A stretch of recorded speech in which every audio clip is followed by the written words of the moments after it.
Welcome back, everyone. Ready for another deep dive. Today, we're going way back looking at Psalm 81. That's right.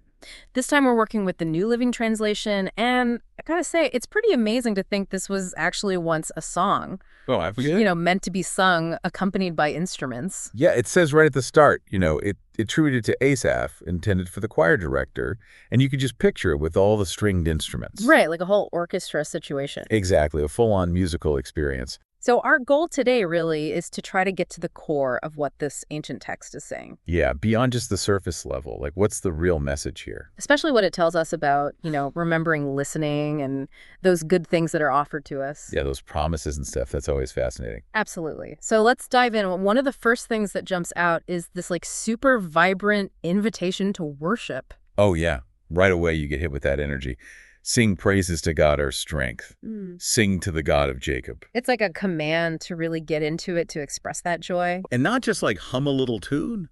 We're talking full-on celebration. Tambourines, lyres, harps, the whole shebang. And then it gets even more specific. It says to blow the ram's horn at the new moon and the full moon. Oh, yeah, that's interesting. It's like they're marking these really important festival times, tying it to their calendar. It really helps you imagine what it must have been like to actually be there. To experience that communal feeling, all those sounds and rhythms. You really get a sense of the sensory experience. It's not just some random tradition either.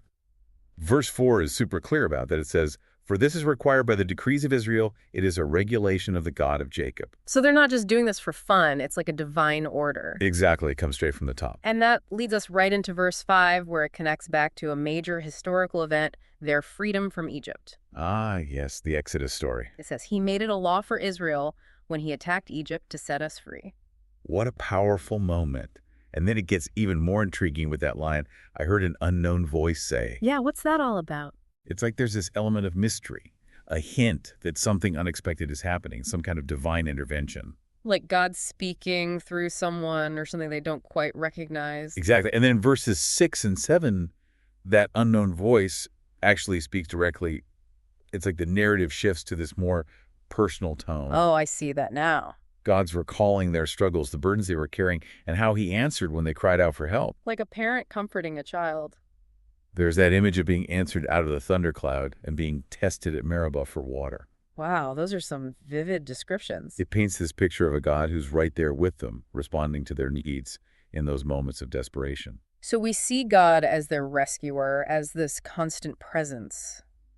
Yes, and then we hit this turning point in verse 8. It says, "Listen to me, O my people, while I give you stern warnings." Okay, so the tone is changing here. Yeah, it's like things are getting serious. God's laying down the law. Like a parent setting boundaries. Exactly. He's saying, "Oh, Israel, if you would only listen to me." There's a real sense of urgency in that plea. And then in verse 9, it's straight to the point. "You must not have any other God but me. You must not bow down and worship idols." So it's a call for complete and total devotion. No distractions, no splitting your loyalties. And it makes sense when you consider what comes next in verse 10. God reminds them, "For it was I, the Lord your God, who rescued you from the land of Egypt." That's the foundation of their relationship. Yeah. It all goes back to that. And then he follows that reminder with this incredible offer. "Open your mouth wide, and I will fill it with good things." Wow, that imagery is powerful. It's like he's saying, I have an abundance of blessings for you. Just be open to receiving them. Limitless provision there for the taking. But here's the catch. Verses 11 and 12 tell us they didn't exactly jump at the chance. Oh no, the classic human struggle. It says, "But no, my people wouldn't listen. Israel did not want me around." So they're rejecting this amazing offer. And look what happened. So I let them follow their own stubborn desires, living according to their own ideas. Oh, that's rough.